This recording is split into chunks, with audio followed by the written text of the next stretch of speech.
এমন তো হওয়ার কথা ছিল না। রুমি যেন পাথর হয়ে গিয়েছে। হঠাৎই নিশান আবার রুমির সামনে এসে বসে আর হাসতে থাকে। রুমির নিঃশব্দে কাঁদছে আর নিশানের দিকে অবাক হয়ে তাকিয়ে আছে। নিশান হাসতে হাসতে বলে, আহা, কাঁদছো কেন? আমি মজা করেছি। আসলে দোষটা আমার। তুমি আমাকে সরি বললেও আমি সেদিন তোমার সাথে খারাপ ব্যবহার করেছি, যা একটা মেয়ের পক্ষে মেনে নেওয়া সহজ না। হয়তো আমি মাতাল ছিলাম আমার ফ্রেন্ডদের জন্য, কিন্তু তাও খারাপ তো আমি তোমার সাথে করেছি, তাই না? আসলে আমিই সরি। তুমি আমাকে মাফ করে দাও, সেদিনের জন্য আর এখনের জন্য। রুমি নিশানের সুন্দর মুখখানার দিকে অপলক দৃষ্টিতে অবাক হয়ে তাকিয়ে আছে। রুমি এই মানুষটাকে বুঝতেই পারছে না। এত ভালো অভিনয় করে যে কোনটা আসল আর কোনটা নকল বুঝতেই পারা যায় না। কিন্তু ওর মনে হচ্ছে এখন কথাগুলো সব আসল। নিশান রুমির নিস্তব্ধতা দেখে আবার বলে, রাগ করেছো? আচ্ছা সরি, প্লিজ আর কেঁদো না। তোমার মতো মিষ্টি মেয়েকে কান্নায় মোটেও মানায় না। কাঁদলে মনে হয় বাঁশবাগানে পেতনি বসে কাঁদছে।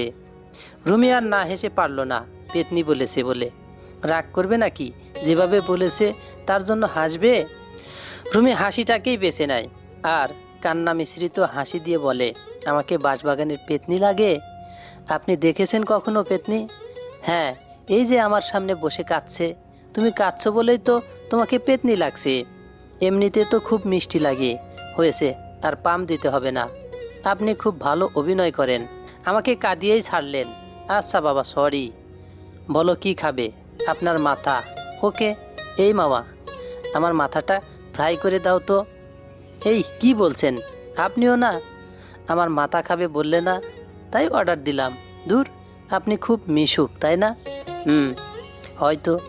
যাদের আমার ভালো লাগে আমি তাদের সাথে মন খুলে কথা বলি। আপনার এই কথা বলা আমার পিঠে পড়বে, জানেন কেন? কেন? আশেপাশে একটু দেখুন তো। নিশান আশেপাশে তাকিয়ে দেখে অনেকগুলো মেয়ের তীক্ষ্ণ চোখ শুধু তাদের দিকে তাকিয়ে আছে। মনে হচ্ছে এখানে বিশেষ কিছু হচ্ছে। নিশান বলে, আসলেই তো ব্যাপারটা খুব চিন্তনীয়। আচ্ছা, তোমার বিয়ে কই? তাকে দেখছি না যে। রুমি লজ্জা পেয়ে মাথা নিচু করে আস্তে করে বলে, আমার কোনো বিয়ে নেই। কাউকে এভাবে পছন্দ হয়নি। আপনার জিএফ ছিল একটা? রুমি মাথা তুলে প্রশ্নসূচক চাহনি দেয়। নিশান বলে, চিট করেছে আমার সাথে। খুব ভালোবাসতাম, কিন্তু ও আমাকে কোনো দিন ভালোই বাসেনি। ও ভালোবেসেছে আমার টাকাকে। আমার সাথে সম্পর্ক থাকা অবস্থায় অন্য একটা ছেলের সাথে ডেটে যেত। কিন্তু একদিন আমার ফ্রেন্ডরা ওকে ধরে ফেলে। সরি, আপনাকে কষ্ট দিয়ে ফেললাম। সেদিন নেশা করে আমাকে সে ভাবেছিলেন আর উল্টাপাল্টা বলেছিলেন। খুব ভালোবাসতেন, তাই না? অনেক, নিজের চেয়েও বেশি। এই চারটা ফ্রেন্ড না থাকলে হয়তো আমিও আজ থাকতাম না। ওরা দিন রাত এক করে আমাকে সামলে রেখেছে, না হলে হয়তো। আচ্ছা বাদ দাও, তোমার সম্পর্কে বলো। আমি রুমি। একটা ছোট ভাই আছে, কলেজে পড়ে। বাবা বিজনেসম্যান। আপনি লুমানা গার্মেন্টসের নাম শুনেছেন? হ্যাঁ, বেশ নাম করা। ওটা আমার বাবার। লুমানা আমার নানির নাম, তার নামেই। ওয়াও, খুব ভালো। আন্টি কি করে? মা বাসায় থাকে, সবার খেয়াল রাখে। বাহ। আমি আর আমার ছোট বোন মিলাও কলেজে পড়ে, এবার পরীক্ষা দিবে। বাবা মাল্টি ন্যাশনাল কোম্পানির মালিক, তার বিজনেস অনেক বড়। আর আমার মাও তোমার মায়ের মতোই। বাহ, আমাদের অনেক কিছুই সেম। হ্যাঁ, তা বললে না তো কি খাবে? না, এখন আর কিছু খাবো না। চলুন উঠি, অনেক কথা হলো। না হলে মানুষ উল্টাপাল্টা ভাববে। হা, তাতে কি? অন্যদের কাজ তো শুধু ভাবাই, ভাবুক তারা। চলুন তো। আচ্ছা চলো। নিশান আর রুমিকে দেখে ফারহান বলল, কিরে, সব ঠিক হলো? রুমি মাথা নাড়িয়ে হ্যাঁ বলে। ফারহান হাসি দিয়ে বলে, যাক, ভালোই হলো। আমি তো ভাবলাম আবার কিছু হয় কি না। নিশান বলে, আবার কি হবে? না না, কিছু না। তার রুমি, কাল তো অনুষ্ঠান আছে, তুই আসবি না? হ্যাঁ, আসবো তো ভাইয়া। আপনারা আসবেন? হ্যাঁ, আমাদের তো আসতেই হবে। আচ্ছা ভাইয়া, আসি তাহলে। আমার যেতে হবে, মা টেনশন করবে। আসি, ভালো থাকবেন। আচ্ছা। রুমি চলে গেলে ফারহান নিশানকে বলে, রুমি মেয়েটা অনেক ভালো, তাই না দোস্ত? খুব মিষ্টি একটা মেয়ে, খুব মায়াবী। তোর পছন্দ হয়েছে দোস্ত? নিশান চুপ করে থেকে বলে, জানি না, চল বাসায় যাব, কাজ আছে। এত সুন্দরী একটা মেয়ে দেখেও বলিস জানি না? হায় রে, তোর যে কি হয়েছে আমি বুঝতেই পারছি না। বোঝা লাগবে না, বাকিগুলো কই?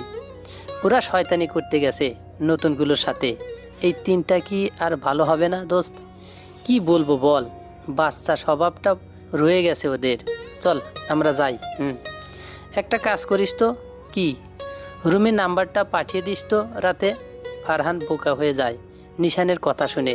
যে লোক একটু আগে ইন্টারেস্টই দেখাচ্ছিল না, সে আবার নাম্বার চাচ্ছে। নিশান বলে, কিরে চুপ মারলি কেন? তুই তো একটু আগে ওকে পাত্তাই দিলি না, এখন আবার নাম্বার?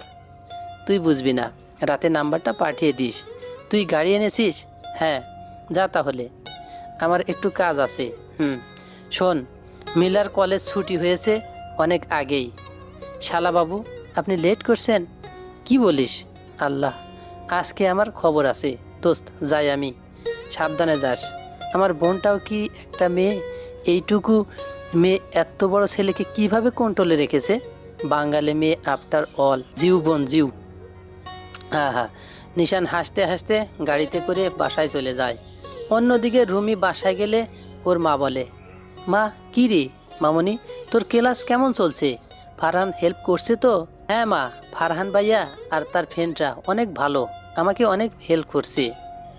তুমি চিন্তা করো না। চিন্তা তো করতে চাই না, কিন্তু আমার মামনিটা তো অনেক সুন্দরী, তাই চিন্তাটাও অনেক বেশি হয়। মায়ের চিন্তা তুই বুঝবি না। যা রুমে গিয়ে ফ্রেশ হ, আমি খাবার দিচ্ছি। রুমি খাবার খেয়ে একটু ঘুম দিয়ে পড়ে এখন কফি হাতে বসে আছে। ঘড়িতে এখন রাত 11:43। ভার্সিটির কাজ অল্প কিছু বাকি, তাই রুমি কফি খেয়ে একটু নিজেকে ফ্রি করছে যাতে ঘুমটা কেটে যায়। কফির মগে চুমুক দিচ্ছে আর রুমি নিশানের কথা ভাবছে। লোকটা এমন কেন, তাকে বোঝা খুব দায়। এক এক সময় এক এক রকম থাকে। মাথা ঘুরায় ওনার কাছে গেলে, কিন্তু লোকটা আবার ভালো আছে। তিনি কি সুন্দর কথা বলে দিলেন, আমার যাকে ভালো লাগে আমি তার সাথে ফ্রিভাবে কথা বলি। তাহলে কি ওনার আমাকে ভালো লাগে? হয়তো লাগবেই না। কেন, আমি কি কম সুন্দর নাকি? অন্য 10টা মেয়ের চেয়ে অবশ্যই আমি সুন্দর, কারণ আমি তাদের মতো মেকআপ করে আমার আসল ফেসটাকে লুকিয়ে রাখি না। হয়তো তাদের হ্যাপি মেকআপে অপসরা লাগে, আমি তো মেকআপ ছাড়াই অপসরা। আমার বড় বড় ভাসানো মায়াবী চোখ, সুন্দর নাক আর ঠোঁট। আমার ঠোঁটটা কি নরম আর সুন্দর, মাঝে মাঝে নিজেই ছুঁয়ে অবাক হয়ে যায়। তারপর আবার এই ছোট্ট তিলটা তো কত ছেলেকে ঘায়েল করে দিল। অবশ্য শুনেছি ঠোঁটের কোনায় তিল থাকলে নাকি প্রেম করে বিয়ে হয়। কে জানে, আমারও তাই হয় নাকি। আহা, আমার কেশের কথা আর কি বলবো। এত বড় আর ঘন কালো চুল আর কারো আছে বলে মনে হয় না ভার্সিটিতে। সবাই কি রং করে চুলের আসল সৌন্দর্যটাই শেষ করে দিয়েছে। আরে আল্লাহ, তোমাকে এত সুন্দর বানিয়েছে, তার উপর কেন তোমার মডিফাই করতে হবে? আমি তো বেশ খুশি। আমার গোলগাল মায়াবী মুখখানা আর আকর্ষণীয় স্লিম ফিগার দেখে কত ছেলে লাইন ধরেছিল, কিন্তু এই নিশান ব্যাটার ভিতরে আমার প্রতি কোনো টাইনই দেখলাম না। কেমন ছেলে একটা, পচা। আমাকে আবার পচা বলে? নিজে এত হ্যান্ডসাম দেখে আমার যেন কোনো দামই নেই। আমিও কম সুন্দরী না। ভাব কত তার। না, ভাব নেয় না। বলেছে আমাকে নাকি মিষ্টি লাগে। দূর, আবার পেতনিও বলেছে। শয়তান একটা। হঠাৎই রুমির ফোন বেজে ওঠে। রুমি দেখে আননোন নাম্বার। রুমি স্বাভাবিকভাবেই ফোনটা রিসিভ করে না। আবার কল আসে, রুমি রিসিভ করে না। এত রাতে বারবার কে কল দিচ্ছে, রুমি তাই ভেবে পাচ্ছে না। আবার কল আসলে রুমি রিসিভ করে। কি ঘুমাচ্ছিলে নাকি আমার কথা ভাবছিলে? কি আপনি যে আপনার কথা ভাববো? আমি এমন একজন যারে এক নজর দেখিলে তোমার দিন চলে যায়। ফাজলামি করছেন? এত রাতে একটা মেয়েকে ফোন দিয়ে এসব বলতে আপনার লজ্জা করে না? না, করে না। তুমি জানো আমি কে? আজব তো, প্রথমেই তো জিজ্ঞেস করলাম আপনি কে। তার মানে তুমি সত্যি জানো না আমি কে? না, জানি না। বলুন আপনি কি? আমি একটা ভূত, যারা রাত জাগে তাদের ভয় দেখায়। লাইট অফ করে ঘুমিয়ে পড়ো, না হলে কিন্তু ফোন থেকে বেরিয়ে আসবো বলেই ফোন কেটে যায়। অসহায় ভূত। রুমি আস্তে আস্তে আশেপাশে তাকিয়ে দেখছে। ও ভূতে বিশ্বাস করে না। আগে খুব মজা করে ভূত এফএম শুনতো, কিন্তু ওর সাথে যে এমন হবে ও ভেবেই পাচ্ছে না। হঠাৎই রুমির ফোনে মেসেজ আসে ওই নাম্বার থেকে, ঘুমাও, কাল অনুষ্ঠান আছে, না সকালে উঠতে হবে তো, বোকা মেয়ে, গুড নাইট, ভূত। রুমি দ্রুত রুমের লাইট অফ করে বিছানায় শুয়ে পড়ে। রুমি শিওর এটা ভূত না, কারণ ভূত হলে সে কিভাবে জানলো কাল ওর অনুষ্ঠান? নিশ্চয় পরিচিত কেউ, যে আমার কেয়ার করে। কে হতে পারে? নিশান ভাইয়া, সে ছাড়া আর কি হবে? অন্য কেউই হতে পারে না। কাল দেখব। এখন ঘুমাই। রুমি এসব চিন্তা ভাবনা করে ঘুমিয়ে পড়ে। পরের দিন সকালে, আজ রুমির ভার্সিটিতে সাংস্কৃতিক অনুষ্ঠান ছিল। মেয়েদের ড্রেস কোড ছিল শাড়ি আর ছেলেদের পাঞ্জাবি। রুমি ওর শাড়ির কালেকশন বের করে বসে রয়েছে, কিন্তু কোনটা যে পরবে ভেবেই পাচ্ছে না। রুমি ওর মাকে ডেকে নিয়ে আসে। মা, আজ তো অনুষ্ঠান ভার্সিটিতে, ড্রেস কোড শাড়ি, কোনটা যে পরবো বুঝতে পারছি না, হেল্প করো না একটু। আচ্ছা দাঁড়া, আজ আমি তোকে সাজিয়ে দেব, দেখবি পুরো ভার্সিটি শুধু তোকেই দেখবে। সত্যি? বাচ্চা মেয়ে একটা, আয় সাজিয়ে দি। আমি তো বাচ্চাই, বড় হলাম কবে? হি, হ্যাঁ তুই তো ছোটই পাগলি। অন্যদিন নিশান ওর পছন্দের কালার নীল পাঞ্জাবি পরেছে। পাঞ্জাবিটাই খুব সুন্দর কাজ করা, বেশ দামি একটা পাঞ্জাবি, বাইরের দেশ থেকে আনা। অসম্ভব সুন্দর লাগছে নিশানকে। নিশান ভার্সিটিতে নামতেই সব মেয়েরা হা করে তাকিয়ে আছে। সত্যি নিশানকে অসম্ভব সুন্দর লাগছে। ফর্সা মুখটায় কালো সানগ্লাস, চাপদাড়ি আর নীল পাঞ্জাবি, হাতে রোলেক্সের ঘড়ি, পায়ে নাগরা। কয়েকটা মেয়ে এসে তো নিশানকে সোজা প্রপোজই করে দেয়। নিশানের ফ্রেন্ডরা অনেক কষ্টে তাদের বুঝিয়ে পাঠিয়ে দেয়। নিশান আর ওর বন্ধুরা আড্ডা দিচ্ছে। নিশান ফারহানকে বলে, কিরে তোর বোন কই? আসছে হয়তো। এতক্ষণ লাগে আসতে? ব্যাপার কি বলতো, তোর কি ওকে পছন্দ হয়েছে নাকি? মিহান আর অমি বলে ওঠে, হয়তো হয়েছে, না হলে জিজ্ঞেস করবে কেন বল? মোটেও না। কি আছে ওর মধ্যে যে ওকে পছন্দ করব? কি আছে না? পিছনে ঘুরে দেখ কে আসছে। নিশান পিছনে ঘুরে তাকিয়ে যেন পুরো থ, শুধু ও না, পুরো ভার্সিটি থ। রুমিও খুব সুন্দর কাজ করা নীল শাড়ি পরেছে। অসম্ভব সুন্দর লাগছে রুমিকে। ছেলে মেয়ে সবাই হা করে আছে ওকে দেখে। রুমিকে ফারহান ডাক দেয়। রুমি ওদের কাছে আসে। ফারহান নিশানকে কানে কানে বলে, মুখ বন্ধ কর দোস্ত। নিশান দ্রুত মুখ বন্ধ করে। রুমি তা দেখে মুচকি হাসে। রুমি মনে মনে বলছে, ওয়াও, উনিও দেই নীল পরেছে। উফ, কি সুন্দরটাই না লাগছে ওনাকে, পুরো হিরো। একটা মানুষ এত সুন্দর হয় কিভাবে, তাও ছেলে হয়ে? বুঝলাম, আমি মেয়ে বলে সুন্দরী, উনি ছেলে হয়ে এত সুন্দর হলো কিভাবে? দূর, কি যে বলি আমি। বেটা কি শয়তান, এত সুন্দর করে সেজে আসলাম, তাও একটু প্রশংসা করছে না। আসলে একটা পচা লোক। রুমি নিশানের প্রশংসার অপেক্ষা করছে, কিন্তু নিশান চুপচাপ বসে আছে। ফারহান বুঝতে পেরে বলে ওঠে, রুমি, তোকে তো আজ পরই লাগছে বোন। সব মেয়েছে তোকেই অসম্ভব সুন্দর লাগছে। মাতিয়ে দিয়েছিস একদম আজ তোরা দুজনে। থ্যাংক ইউ ভাইয়া। রুমি নিশানের দিকে তাকিয়ে কিছু শোনার অপেক্ষা করছে, কিন্তু নিশান কিছু না বলায় রুমি রাগ করে চলে যায় ওর বান্ধবীদের কাছে। রুমি গেলে ফারহান বলে, কিরে তুই কিছু বললি না কেন?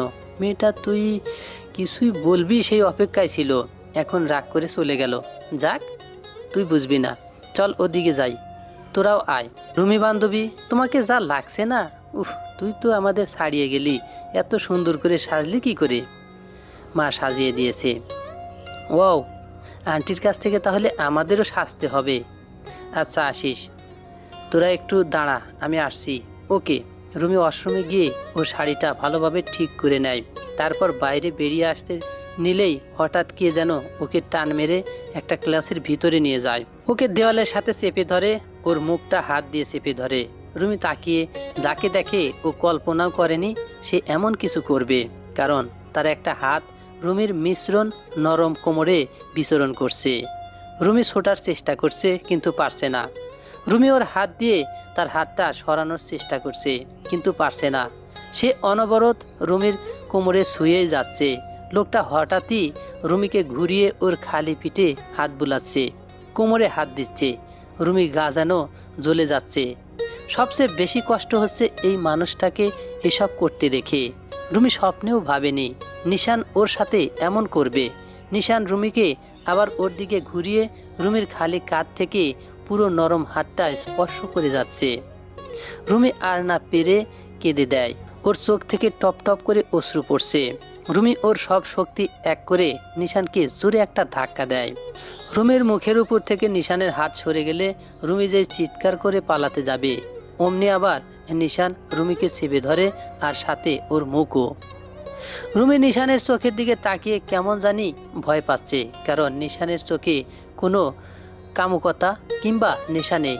নিশানের চোখ টকটকে লাল হয়ে আছে, যেন আগুন জ্বলছে।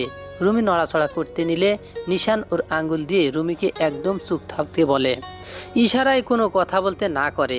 তারপর নিশান আস্তে করে রুমির মুখের উপর থেকে হাতটা সরিয়ে নেয়, আর সাথে সাথেই রুমি কাঁদতে কাঁদতে বলে, এই আপনার আসল চরিত্র? এই আপনি? আমি আসলে সেদিন ঠিকই বলেছিলাম আপনাকে, আপনি আসলেই। থামলে কেন বলো, কি আসলে আমি? আপনি একটা দর্শক, একটা পশু আপনি। তাহলে তুমি কি? আমি কি মানে? আমি তোমার কোমর, পিঠ আর হাত ছুঁয়েছি। আমি কি তোমার বুক কিংবা পিঠের নিচ থেকে পা পর্যন্ত ছুঁয়েছি? না, শোননি। আপনি কি এখন এগুলো ছুঁতে চান? নিন, শেষ করে দিন আমাকে। করব। তার আগে বলো, আমি যেসব অংশ ছুঁয়েছি তা কি ঢাকা ছিল? নিশানের অদ্ভুত প্রশ্নে রুমি অবাক হচ্ছে বটে, তাও এবার নিজের দিকে তাকিয়ে চিন্তা করে। কান্না থেমে গিয়েছে রুমির। রুমি আস্তে করে বলে, না, ঢাকা নেই। আমি একা স্পর্শ করেছি বলে তুমি আমাকে আবার সেই ধর্ষকের টাইটেলটাই দিলে, কিন্তু বাইরে যে তোমার এই উন্মুক্ত স্পর্শকাতর স্থানগুলো শত শত ছেলে দেখছিল, তারা যে তোমাকে তাদের চোখ দিয়ে গিলে খাচ্ছে, তাতে তোমার সমস্যা হয়নি? তুমি পুরো স্তব্ধ হয়ে যায়, ভাষা হারিয়ে ফেলেছে ও। সত্যিই তো বলেছে নিশান, এসব অংশ তো ঢাকা ছিল না। নিশান আবার বলে, এখন তুমি বলতে পারো তাহলে আপনারা কেন তাকাচ্ছেন? কারণ মৌমাছি যেমন ফুল দেখলে তার মধু নিতে যায়, ঠিক তেমনি তুমি যদি এভাবে চলো তোমাকে তারা দেখবেই। তুমি জানো কত ছেলে তোমাকে নিয়ে খারাপ চিন্তা করেছে মনে মনে। নিজের শরীরের অংশ দেখিয়ে হয়তো তুমি সবার প্রিয় হতে পারবে, কিন্তু জেনে রাখো তুমি তাদের কাছে শুধু কামুকতার পাত্র মাত্র। আর কখনো যদি এরকমভাবে শাড়ি পরে আসো, তাহলে আমার চেয়ে খারাপ আর কেউ হবে না। আমি জানি তুমি এখন ভাবছো আমি অন্য মেয়েদের কেন বলছি না, কারণ তারা আমার পরিচিত না, তাদেরকে কিছু বলার অধিকার আমার নেই। যদিও বা বলি, তারা আমার কথা কখনো শুনবেও না, কিন্তু তোমার উপর আমি অধিকার খাটাতে পারবো, কারণ আমরা পরিচিত। তোমার ভালোর জন্যই বলেছি। তোমার এই জায়গাগুলোতে আমি কখনোই স্পর্শ করতাম না, করেছি শুধু এই কারণে যাতে এর পরের বার কোনো ড্রেস পরলে এসব জায়গায় কথা মনে থাকে। শাড়ি তুমি পরতে পারবে, তবে এমনভাবে পরবে যাতে পিঠ এবং পেট কোনোটাই না দেখা যায়, ঠিক আছে? রুমি মাথা নিচু করে আচ্ছা বলে। নিশান রুমির গাল দুটো দুহাত দিয়ে ধরে ওর মুখের দিক করে বলে, তোমাকে আজ অসম্ভব সুন্দরী লাগছে, যা বলার বাইরে, কিন্তু আর কখনো এভাবে আসবে না। সালোয়ার কামিজ পরবে, নিজের শরীরে স্পর্শকাতর অংশগুলো ঢেকে রাখবে। ছোট মানুষ, তাই এভাবে বললাম। নেক্সট টাইম কিন্তু আমার চেয়ে খারাপ আর কেউ হবে না। নীল আমার পছন্দের কালার, তাই রাগটা বেশি হয়নি, না হলে আজ তোমার খবর ছিল। এখন সোজা বাসায় চলে যাবে, আর এক মুহূর্ত এখানে থাকবে না, যাও। নিশান রুমির চোখ মুছে দেয় ওর রুমাল দিয়ে। রুমি অবাক নয়নে নিশানের চোখের দিকে তাকিয়ে আছে। ওর মন চাচ্ছে মানুষটাকে জড়িয়ে ধরি, তার মাঝে হারিয়ে যেতে চায় রুমি। যাও, মুছে দিয়েছি, সোজা বাসায়। আমার সামনে পড়লে কিন্তু খবর আছে, বলেই নিশান রুমিকে রেখে চলে যায়। রুমি এখনও শোকে আছে, কিন্তু নিজেকে সামনে দ্রুত সবাইকে ফাঁকি দিয়ে বাসায় চলে যায়। নিশান আবার ফারহানদের কাছে গিয়ে বসে। ফারহান নিশানকে দেখে বলে, কিরে, হঠাৎ কই গিয়েছিলি? রুমিকেও যে দেখছি না, ওকে বাসায় পাঠিয়ে দিয়েছি। মানে? কেন? এমনি ইচ্ছে হয়েছে। চল, আমিও যাব। তোরা কি থাকবি? ফারহান বলে, না দোস্ত, মিলার সাথে দেখা করতে হবে, আমিও যাব। মিহান, রূপম আর অমি কিছু বলতে নিলে নিশান কড়া গলায় বলে, যা ইচ্ছা তা কর, কিন্তু একটা মেয়েও জানি কোনো ক্ষতি না হয়, সাবধান, না হলে আমি কেমন তা কিন্তু জানিস ভালো করেই। মিহান বলে, না দোস্ত, একজনকে এবার সত্যিই পছন্দ হয়েছে, ওর কাছ থেকে পজিটিভ ভাইব পাচ্ছি। রাজি হলে বিয়ে করে ফেলবো। রূপম আর অমি বলে, দোস্ত আমরাও সেম। আচ্ছা যা বলেছি তা যেন মনে থাকে। বিয়ের আগে নো হোম মনে থাকে যেন। আয় ফারহান। নিশান আর ফারহান গাড়ির কাছে গেলে ফারহান বলে, নিশান দোস্ত দাঁড়া। হ্যাঁ বল, একটা কথা জিজ্ঞেস করি। কর। রুমির সাথে সেদিনের পর থেকে তুই কেমন বদলে গিয়েছিস? কিছু হয়েছে দোস্ত? আমাকে বলতে পারিস। আরে না, কিছুই হয়নি। হলে তোকে বলবো না তা কি করে হয়? তাহলে রুমিকে পাঠিয়ে দিলি যে? ওর ড্রেস আমার পছন্দ হয়নি তাই। ও আচ্ছা, চল তাহলে। শোন। হ্যাঁ বল। আমার বোনটা যেন কোনো কষ্ট না পায়। তোকে ও পছন্দ করে দেখেই আমিও তোকে এত পছন্দ করি। বোনটার কোনো ক্ষতি হতে দিবি না দোস্ত। এই এক্সামটা শেষ হলেই ওকে বিয়ে করব। তুই একটু চিন্তা করিস না, ওর কোনো ক্ষতি আমি হতে দেব না। আচ্ছা যা তাহলে। রাত 11:23। রুমি খেয়ে দিয়ে বিছানায় শুয়ে আছে।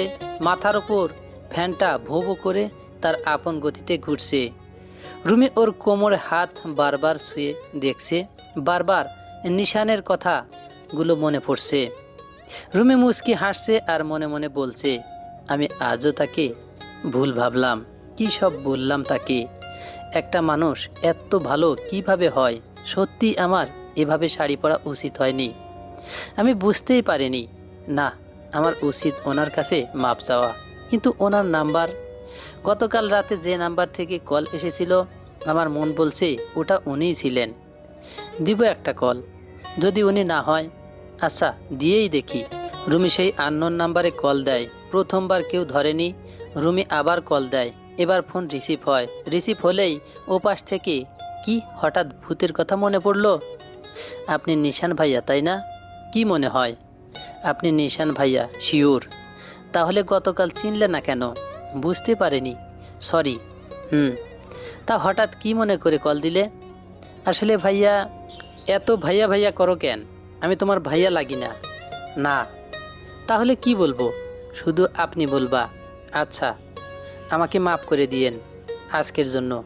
আজও না বুঝে আপনাকে উল্টাপাল্টা বললাম। সমস্যা নেই, অভ্যাস হয়ে গিয়েছে। ভাই না না, সরি। আপনি আর লজ্জা দিবেন না আমায় প্লিজ। আচ্ছা রাখি, এখন ঘুমাও। এত রাত জাগো কেন? যাও চুপচাপ ঘুমাও। জি যাচ্ছি। রুমি ফোন কেটে দেয় রাগে আর বলে, বজ্জাত পাজি শয়তান একটা, একটু ভালোভাবে কথাও বলে না। এত ভাব, ছেলে মানুষের এত ভাব থাকে আগে দেখিনি। যা, আর তোকে ফোনই দেব না। মেসেজ আসে। রুমি মেসেজ খুলে দেখে নিশান মেসেজ পাঠিয়েছে, আমাকে বকাবকি না করে ঘুমাও, সকালে দেখা হলে বকা দিও, গুড নাইট। রুমি আশ্চর্য হয়ে যায়। ও ভেবেই পাচ্ছে না লোকটা এমন কেন।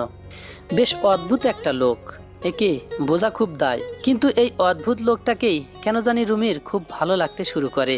তার কেয়ারিং, তার আচরণ, তার চিন্তা ভাবনাগুলো রুমির মনে দাগ কাটছে। বিশেষ করে আজ তো একদম মনটাই কেড়ে নিল রুমির। রুমি শুয়ে শুয়ে শুধু নিশানের কথা ভাবছে আর মুচকি মুচকি হাসছে। আর এক সময় রুমি ঘুমের দেশে হারিয়ে যায়। এভাবে নিশানের প্রতি রুমির ভালো লাগা দিন দিন বেড়েই চলছে। কিন্তু নিশানকে বাইরে থেকে দেখলে মনে হয় ও রুমিকে পাত্তাই দেয় না। কিন্তু রুমি জানে নিশানের কাছে ও কী। রুমি যা ইচ্ছে করে নিশান তাই পূরণ করে। এই তো সেদিন রুমি আর নিশান চ্যাটিং করছিল। হঠাৎ রুমি বলল, আমার খুব ফুচকা খেতে ইচ্ছে করছে। বাস, নিশান অনলাইনেই। রাত 12টার সময় রুমির বাসার নিচে নিশান ফুচকা নিয়ে উপস্থিত। রুমির যেন বিশ্বাসই হচ্ছিল না, এরকম নিশানের অনেক কিছুই রুমিকে ওর প্রতি দুর্বল করে তোলে। এভাবেই চলছিল রুমি আর নিশানের জীবন। রুমি দিনে দিনে অস্থির হয়ে যাচ্ছিল যে নিশান ওকে বলুক সে ওকে ভালোবাসে, কিন্তু নিশান ভালোবাসা শব্দটাই উচ্চারণ করে না। একদিন, আপনি কি এখন আর কাউকে ভালোবাসেন? জানি না। কেন? না এমনি। বলুন না। বাসি তো একজনকে। মানে কাকে? আছে একজন। কি? বলা যাবে না? প্লিজ বলুন তো। না বলা যাবে না। বলবেন না? না। ওকে, আমি আসি, ভালো থাকবেন। ভালোই আছি আমি, বাট তোমাকে দেখে ভালো মনে হচ্ছে না। রুমি নিশানের দিকে রাগীভাবে তাকিয়ে আছে আর মনে মনে বলছে, শয়তান বেটা একটা, সারাদিন থাকে আমার সাথে আর ভালোবাসে অন্য কাউকে। বলো না ভালোবাসি আমাকে, এত কিসের ভাব? বাহ, তোমাকে তো রাগলে আরও বেশি সুন্দর লাগে। আপনি আর আমার সাথে কথা বলবেন না, আমাকে আর ফোনও দিবেন না। বাই। রুমি এবার সত্যি সত্যি রাগ করে চলে আসে। ওর খুব রাগ হয় নিশানের উপর। রুমি বাসায় চলে যায়। এরপর দুদিন রুমি আর ভার্সিটিতে আসেনি। এদিকে নিশান রুমিকে খুঁজছে। আজ তৃতীয় দিন। রুমির বান্ধবীদের থেকে জানতে পারে আজ রুমি আসেনি। নিশানের খুব রাগ হচ্ছে। ও পকেট থেকে ফোন বের করে রুমিকে কল দিতে যাবে, অমনি ফারহানের কল আসে। নিশান ফোন ধরতেই খুব অস্থির হয়ে ফারহান বলে, দোস্ত তাড়াতাড়ি হাসপাতালে আয়, খুব জরুরি। নিশানের হাত পা কেমন জানি কাঁপুনি ধরে। হাজার খারাপ চিন্তা মাথায় এসে ভর করে। নিশান কাঁপা কণ্ঠে বলে, কি হয়েছে দোস্ত? দোস্ত রুমি? কি হয়েছে রুমির? রুমি ঠিক আছে? ফারহান, দোস্ত রুমির ভাই অ্যাক্সিডেন্ট করেছে, তাড়াতাড়ি এই হাসপাতালে চলে আয়, রক্ত লাগবে, এ বি। যা শুধু তোরই আছে। নিশান এক মুহূর্ত সময় নষ্ট না করে গাড়ি নিয়ে তাড়াতাড়ি হাসপাতালে চলে যায়। রুমির কিছু হয়নি শুনেও নিশানের খারাপ লাগছে ওর ভাইয়ের জন্য। নিশান হাসপাতালে গিয়ে দেখে রুমি আর ওর মা অঝরে কান্না করছে। ওর বাবাও নিঃশব্দে কাঁদছে। ফারহান নিশানকে দেখে বলে, ভাই এসেছিস, তাড়াতাড়ি আয়। রুমি নিশানের দিকে অসহায়ভাবে তাকিয়ে আছে আর অঝরে কান্না করছে। এরপর নিশান 2 ব্যাগ রক্ত দেয় একসাথে। আপাতত তাতেই রুমির ভাইয়ের চলবে। নিশান রক্ত দিয়ে শুয়ে আছে, ওকে স্যালাইন দেওয়া হয়েছে। রুমির বাবা মা কিছুক্ষণ পর এসে বলে, বাবা তোমাকে অসংখ্য ধন্যবাদ। আজ তুমি রক্ত না দিলে আমার ছেলেটাকে কোনোভাবেই বাঁচাতে পারতাম না। আরে ধন্যবাদ কিসের আঙ্কেল, আমি সবসময় রক্ত দিই। সত্যি বাবা, তুমি আমার ছেলেটাকে বাঁচিয়েছো, তুমি না থাকলে। কান্নায় ভেঙে পড়ে। কাঁদবেন না প্লিজ, মায়ের চোখে জল মানায় না। বাবা তুমি খুব ভালো ছেলে, এখন রেস্ট নাও, একটু পরে কথা হবে। জি আঙ্কেল আন্টি। রুমির বাবা মা গেলে রুমি আসে। রুমিকে দেখে নিশান মুখটা অন্যদিকে করে ফেলে। রুমি আস্তে আস্তে নিশানের কাছে এসে বসে। রুমি নিশানের দিকে তাকিয়ে আছে। ও আস্তে করে নিশানের মাথায় হাত বুলিয়ে দিতে থাকে। নিশান হাত সরিয়ে দেয়। রুমি আবার হাত বুলিয়ে দেয় আর বলে, রাগ করে আছেন বুঝি? নিশান চুপ করে আছে। রুমি আবার বলে, আচ্ছা সরি, আপনি সত্যিই খুব ভালো। আগে আমাকে, আজ আমার ভাইকে সাহায্য করলেন। আপনি রক্ত না দিলে হয়তো ও আর বাঁচত না। সত্যি আপনি খুব ভালো। হয়েছে বলা, এখন যাও তো, কিছু খেয়ে আসো। কান্না করে তো চোখ ফুলিয়ে ফেলেছো। অন্যদিকে তাকিয়ে নিশান বলল। হঠাৎই রুমি যা করলো তাতে নিশান পুরো স্তব্ধ হয়ে গেল। রুমি নিশানকে। বন্ধুরা, আমাদের এই গল্পটি যদি ভালো লেগে থাকে, লাইক কমেন্ট শেয়ার ও সাবস্ক্রাইব করে আমাদের পাশেই থাকবেন। এই গল্পের পরবর্তী পার্ট চাইলে অবশ্যই মতামত জানাবেন। ধন্যবাদ সবাইকে, ভালো থাকবেন।